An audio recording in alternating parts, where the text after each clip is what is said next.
Merci beaucoup. Vous savez, nous avons été porteurs d'une motion d'information à cette assemblée plénière. Nous avons été abordés par les motocyclistes, communément appelés Wewa, qui nous ont fait cas de toutes les difficultés dont ils sont en train de rencontrer. Vous voyez, ils font face à la tracasserie et puis entre-temps, ils sont assujettis à une taxe qu'on appelle TCRE, mais malheureusement sur le terrain, ils ne voient rien. Et puis ils m'ont dit, chaque fois qu'ils sont arrêtés, la cause c'est toujours mauvais stationnement, mauvais stationnement. Ils m'ont dit, mais comment est-ce qu'on va bien stationner au moment où il n'y a pas de parking aménagé? Parce que je tiens à signaler que la ville de Matadi n'a pas de parking en soi.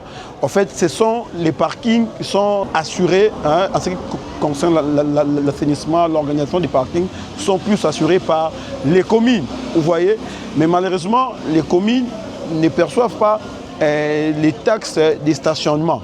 Vous voyez, ce qui fait que ils payent, mais il n'y a pas vraiment aménagement des parkings.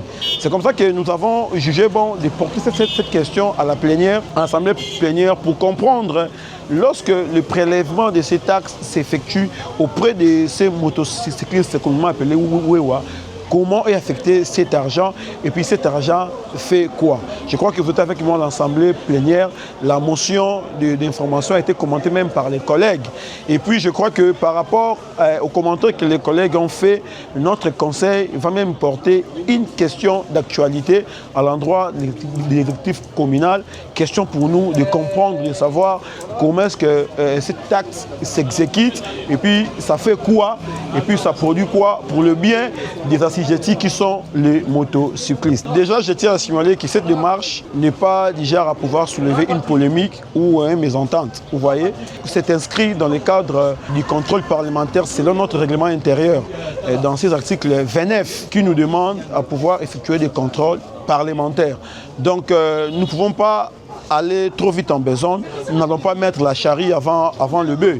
Nous allons d'abord poser des questions d'actualité, des questions qui pourront nous permettre d'être éclairés. Si nous sommes éclairés, si les choses sont claires, je crois que nous, à notre tour, nous allons voir les assujettis, les motocyclistes pour leur expliquer comment est-ce que cette taxe-là est utilisée. Mais si nous voyons flou la taxe ou bien les deniers publics est mal utilisé, mal affecté, là nous reviendrons pour annoncer la prochaine étape ou les prochaines étapes arriver aux conclusions qui va mettre tout le monde à l'aise. À la population d'une manière générale et puis aux motocyclistes d'une manière particulière, j'aimerais leur dire leur desiderata a été amené au bon port, ça a été accueilli et qu'ils doivent continuer à nous faire confiance, à nous soutenir.